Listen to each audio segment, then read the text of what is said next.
Hi TNPSC buddies, welcome to Aasaan academy. போன video பார்க்காதவங்க போய் பார்த்துட்டு வந்துருங்க. ஏன்னா சிபிடி பற்றி எக்ஸ்டென்சிவாக எக்ஸ்பிளைன் பண்ணியிருக்கிறேன், என்னோட எக்ஸ்பீரியன்ஸும் உங்களுக்கு சொல்லியிருக்கிறேன்.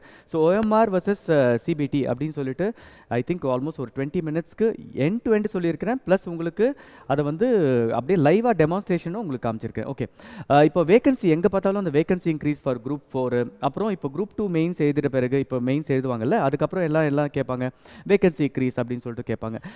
வேகன்சி இன்க்ரீஸ்ன்னு சொல்லும்போது ரொம்ப ரொம்ப ஒரு ஹாப்பியான விஷயம் தான். ஏன்னா நிறைய பேருக்கு இன்னும் சர்வீஸ் கிடைக்க போகுது ஏற்கனவே எக்ஸாம் எழுதுறவங்களுக்குன்னு. பட் ஒரு பெர்ஸ்பெக்டிவ் வந்து சில பேர் பார்க்க மாட்டேங்கிறீங்க. அந்த பெர்ஸ்பெக்டிவ் உங்களுக்கு நான் சொல்லி புரிய வைக்கிறேன். ஓகே, வேகன்சி இன்க்ரீஸ் இம்பார்ட்டண்ட்டா இல்லை ரெகுலர் எக்ஸாம் இம்பார்ட்டண்ட்டான்றது வந்து இதுலேருந்து நீங்கள் ஃபஸ்ட்டு உங்களுக்கு புரிஞ்சுக்கோங்க. இதை வந்து நம்ம சயின்டிஃபிக்காக அனலைஸ் பண்ணுவோம். ஓகேவா? சயின்டிஃபிக்னா என்னது? ஒரு லாஜிக்கல் அனலைசேஷனா நான் உங்களுக்கு வந்து கடகடன்னு சொல்ல போகிறேன்.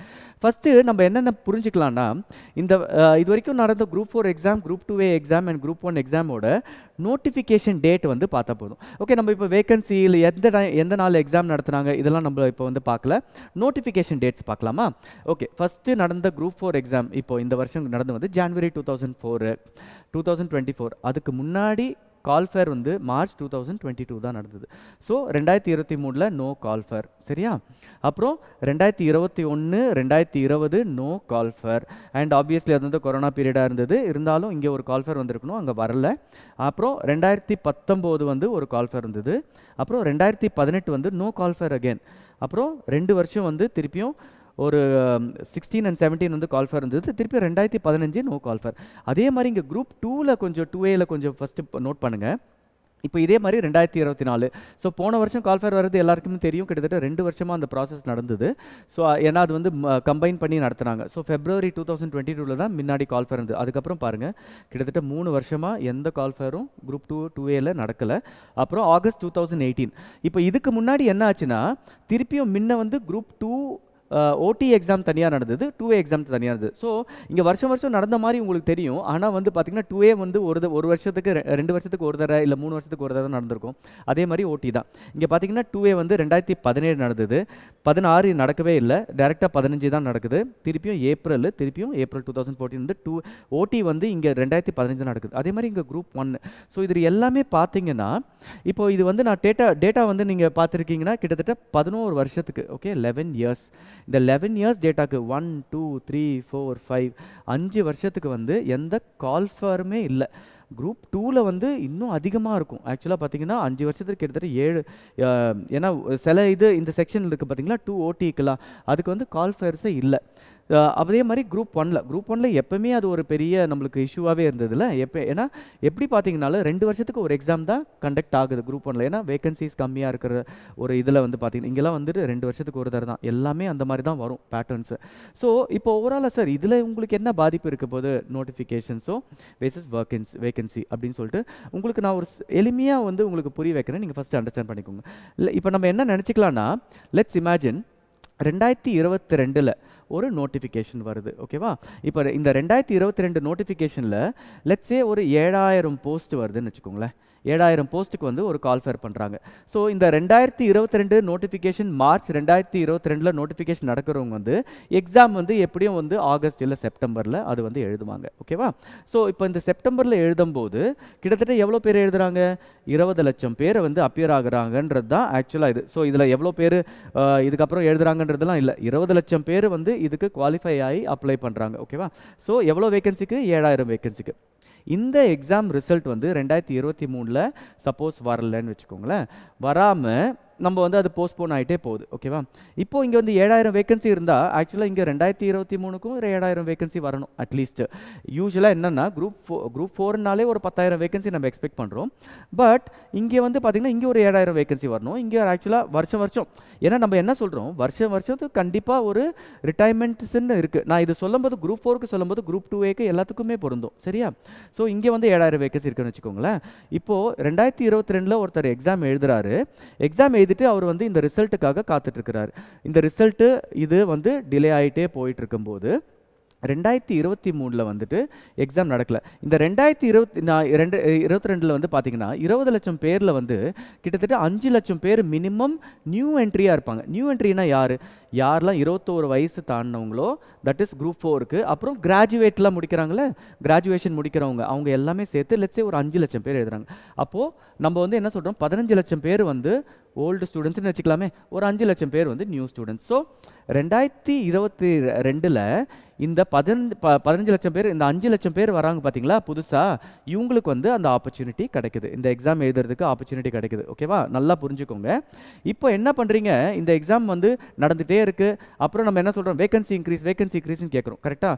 இப்போ இங்கே என்ன பண்ணுறாங்க, இங்கே ஒரு 2000 வேகன்சி மட்டும் இந்த டைமில், இப்போ 2023 வந்துட்டு ஓகே சரி உங்களுக்கு வேகன்சி இன்க்ரீஸ் பண்ணுறேன் அப்படின்னு சொல்லிட்டு இங்கே இன்க்ரீஸ் பண்ணுறாங்க வச்சுக்கோங்களேன். மேபி 9000 வேகன்சி இல்லை 3000 வேகன்சி இன்க்ரீஸ் பண்ணால் கூட 10000 வேகன்சி வந்துடுது கரெக்டாக. ஆனால் அந்த வருஷத்துக்கு வர வேண்டிய வேகன்சி என்னது, கிட்டத்தட்ட 7000 வேகன்சி. ஸோ ஆனால் 3000 வேகன்சி இன்க்ரீஸ் பண்ணுறாங்க. இப்போ இன்க்ரீஸ் பண்ணும்போது இங்கே என்ன நடக்குதுன்னு மட்டும் சொல்கிறேன். இங்கே எழுதினவங்க, எக்ஸாம் எழுதினவங்கள 2022 எக்ஸாம் எழுதினவங்க மட்டும்தான் இதுக்கு இந்த 3000 வேகன்சிக்கு குவாலிஃபை ஆவாங்க. ஆனால் அவங்க ஆக்சுவலாக எழுதின போஸ்ட் என்னத்துக்கு, 7000 போஸ்ட்டுக்கு தான் எழுதியிருக்கிறாங்க. அப்போ இங்கே வரவங்களுக்கு 2023 ஒரு 5 லட்சம் பேர் ஃப்ரெஷ்ஷாக வருவாங்க கரெக்டாக. ஒன்று இல்லை, இந்த 2022 கொஞ்சம் சுமாராக எழுதியிருப்பாங்க, 140 அவங்களாம் எழுதியிருப்பாங்க பார்த்தீங்களா, அவங்களோட எல்லா ஆப்பர்ச்சுனிட்டியும் இங்கே மிஸ்டு. ஏன்னா இங்கே எக்ஸாமே வரலை. இங்கே எக்ஸாம் வராதால இந்த 3000 வேகன்சியை மட்டும் இங்கே ஃபில் பண்ணிவிட்டு 4000 வேகன்சியோ என்னமோ பேக்லாக் இருக்கும். சப்போஸ் பேக்லாகே இல்லைனா கூட வச்சுக்கோங்களேன், இங்கே வந்து கிட்டத்தட்ட ஒரு 7 லட்சம் பேர் 8 லட்சம் பேருக்கு வந்து இங்கே எஃபெக்ட் ஆகும். ஏன்னா இந்த 2023 பாஸ் அவுட் ஆனவங்க இல்லை 21 வயசு ஆனவங்க யாருமே இந்த எக்ஸாம், இந்த 3000 வேகன்சி கொடுக்குறாங்க பார்த்தீங்களா, இது ஆக்சுவலாக இங்கே தான் வரணும். அப்போது அந்த வேகன்சி எடுத்து இங்கே கொடுக்கும்போது உங்களுக்கு என்ன ஆகுதுன்னா, 2023 வரவங்களுக்கு யாருமே எந்தமே வேகன்சி இல்லை, எக்ஸாமும் இல்லை. ஓகேவா, அதே மாதிரி இப்போ என்ன ஆகும், 2024 போயிட்டு திருப்பி நீங்கள் வேகன்சி இன்க்ரீஸ் கேட்குறீங்க. இப்போ நம்ம வேகன்சி இன்க்ரீஸ் கேட்குறோம் பார்த்தீங்களா, இதோட தானே நம்ம எல்லாத்தையும் சேர்த்து வேகன்சி இந்த ஜான் 24க்கு நீங்கள் எக்ஸாம் எழுதுறீங்க, இப்போ ரிசல்ட் விட போகிறாங்கன்னு சொன்னாங்க.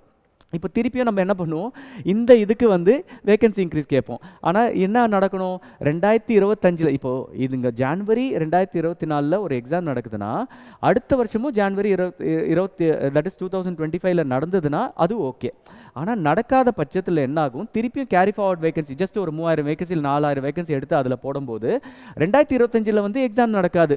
ஸோ இது வந்து உங்களுக்கு லாஜிக்கலாக பார்த்தீங்கன்னா தயவு செஞ்சு இதை புரிஞ்சுக்கோங்க. வேகன்சி இன்க்ரீஸ் மட்டுமே ஒரு சொல்யூஷன் இல்லை. What is the main solution இங்கே, அது நீங்கள் கிளியராக புரிஞ்சுக்கணும்.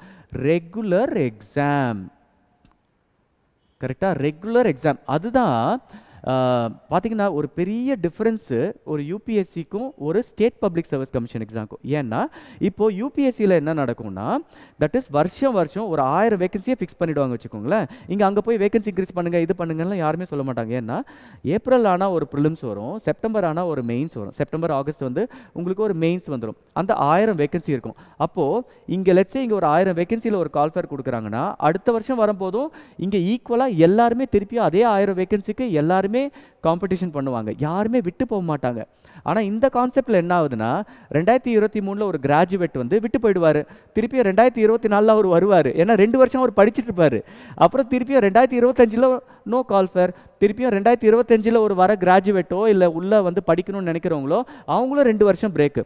இப்போ இதுலேருந்து உங்களுக்கு என்ன புரியுதுன்னா, அதால் தான் என்ன ஆகுதுன்னு டோட்டலாக 10-11 வருஷத்துக்கு கிட்டத்தட்ட 1 2 3 4 5 வருஷத்துக்கு எந்த கால்ஃபேரும் இருக்காது. அப்போது ஒரு ஸ்டூடெண்ட்டும் கிட்டத்தட்ட ஒரு போஸ்ட் கிடைக்கிறதுக்கு 2 வருஷத்துக்கு மேலே ஒரு எக்ஸாம் எழுதணும் அப்படின்ற ஒரு கட்டாயம் வருது. இன்னொன்று, அந்தந்த வருஷம் போஸ்ட்டு வந்து நீங்கள் ஃபில் பண்ணாததால் அந்தந்த வருஷம் இதாகுது. சிம்பிளாக நான் சொல்கிறேன், இப்போ நீங்கள் ஜான்வரி 2024 அந்த கால்ஃபேர் ஆன எக்ஸாமுக்கு வந்து நீங்கள் ஏற்கனவே வந்து ஜூன் ஜூலையில் ரிசல்ட் வருது. ஆனால் நீங்கள் இப்போ என்ன கேட்குறீங்க, போய் குரூப் 4ஓட வேகன்சி செப்டம்பர் அக்டோபரில் இப்போ இருக்கிற கரண்ட் வேகன்சி வரைக்கும் கொடுத்துருங்கன்னு சொல்கிறீங்க. அப்போது 2025 இந்த எக்ஸாம் நடக்குமா? ஆனால் இந்த தடவை நடக்கும், ஃபார் வேரியஸ் ரீசன்ஸ் உங்களுக்கு தெரியும். ஏன்னா 2025 வந்து கேலண்டர் இப்போ போட்டுட்டு உங்களுக்கு நடத்துவாங்க. ஆனால் எக்ஸாம் எப்போ கால்ஃபேர் வரணும், ஜான்வரி 2024 தான் வரணும். ஏன்னா ஒரு வருஷத்துக்கு ஒரு exam, notification date to notification போட்டாலும் ஜான்வரி 2025 வரும். ஆனால் ஆனுவல் பிளானரில் அதான் வரப்போகுது. எனக்கு தெரிஞ்சு அது மாதிரி வர்றதுக்கு வாய்ப்புகள் ரொம்ப கம்மி. வந்தால் ரொம்ப சூப்பர். அப்படி வந்தால் என்ன பண்ணணும்னா, எவ்ரி இயர் குரூப் 4 வந்து நோட்டிஃபிகேஷன் 2025 2026 2027ன்னு சொல்லிட்டு ஜான்வரி வந்ததுன்னா இந்த வந்து வேகன்சி இன்க்ரீஸ்ன்றது எந்த பிரச்சனையும் வராது, எல்லாருக்கும் சரிசமமான ஈக்குவல் ஆப்பர்ச்சுனிட்டின்றது கிடைக்கும். தட் இஸ் 10,000 வேகன்சி கூட நீங்கள் பண்ண வேண்டாம். 5,000 வேகன்சி கொடுத்தா கூட அது வருஷம் வருஷம் கொடுத்தீங்கன்னா எல்லாருக்கும் இப்போ என்ன ஆகும்னா, ஒருத்தர் வந்து 28ல் உள்ளே வராருன்னா அவர் டோட்டலாக 4 அட்டெம்ப்ட் கொடுத்து அவர் கிட்டத்தட்ட ஒரு 4 அட்டெம்ப்ட் கொடுக்கறதுக்கு கிட்டத்தட்ட அவருக்கு 8 வருஷம் ஆகிடுமா. ஏன்னா 8 வருஷம்னா 36ல் வந்துருவார். அதுக்குள்ளே அவர் டிசிஷன் எடுக்க முடியாது. இப்போ நீங்கள் வருஷம் வருஷம் பண்ணீங்கன்னா என்ன ஆகும்னா 5 வருஷத்தில் அவர் டிசைட் பண்ணிட்டு எனக்கு இது இல்லைப்பான்னு சொல்லிட்டு வேறு எதுனா நெக்ஸ்ட் ப்ராஸ்பெக்டை போய் பார்த்துட்டு போகலாம். ஓகே, யாரெல்லாம் இது வந்து உங்களுக்கு இது புரியுதுன்னு நினைக்கிறேன். லாஜிக்கலாக நீங்கள் அனலைஸ் பண்ணுங்கள். யாருக்கெல்லாம் வேகன்சி இது வந்து இதில் ஜாப் கிடைக்கும் போது ரொம்ப ரொம்ப ஹாப்பி. ஆனால் உங்களோட நோக்கம் என்ன இருக்கும்? எப்பவுமே ரெகுலர் எக்ஸாம் தான் த ஃபைனல் ரெசல்யூஷன். ரெகுலராக நடத்துங்க, வருஷம் வருஷம் நடத்துங்க. வேகன்சிஸ் கம்மியாக இருந்தாலும் பரவாயில்ல, எல்லாருக்கும் ஈக்குவல் ஆப்பர்ச்சுனிட்டி கிடைத்ததுன்னா எல்லாருமே எக்ஸாம் எழுத முடியும். யாருக்குமே வயசு வந்து ரொம்ப தாண்டி போகாது. எல்லாருமே ஒரு டிசிஷன் 30க்குள்ளே எடுத்துட்டு நெக்ஸ்ட் வேற என்னன்னு சொல்லிட்டு பார்க்கலாம். ஏன்னா எனக்கு தெரிஞ்சு நிறைய ஸ்டூடெண்ட்ஸ் 35 வயசுலையும் 40 வயசுலையும் இன்னும் கூட இருக்காங்க. ஏன்னா நெக்ஸ்ட் என்ன பண்ணுறதுன்னு தெரியாமல் இருக்கிறாங்க. ஸோ அதை பேஸ் பண்ணி நம்ம எப்பவுமே கேட்க வேண்டியது இதுதான் ரொம்ப ரொம்ப இம்பார்ட்டண்ட்டான ஒரு விஷயம். ஐ ஹோப் எவ்ரி திங் உங்களுக்கு வந்து ரொம்ப கிளியராக இருந்திருக்குன்னு நினைக்கிறேன். குரூப் 2A மெயின்ஸ் பேட்ச் வந்து நாங்கள் ஏற்கனவே ஒன்று ஆரம்பிச்சிட்டோம். பேட்ச் 2வும் ஆரம்பிக்கிறோம். இது மிஸ் பண்ணிட்டீங்கன்னா தயவு செஞ்சு அந்த டெஸ்ட் பேட்ச்சில் ஜாயின் பண்ணுங்கள். ரொம்ப அக்ரெசிவாக நடத்துகிறோம். And extraordinary வந்து guidance வந்து we will give from Asan Academy. Okay, wish you all the best.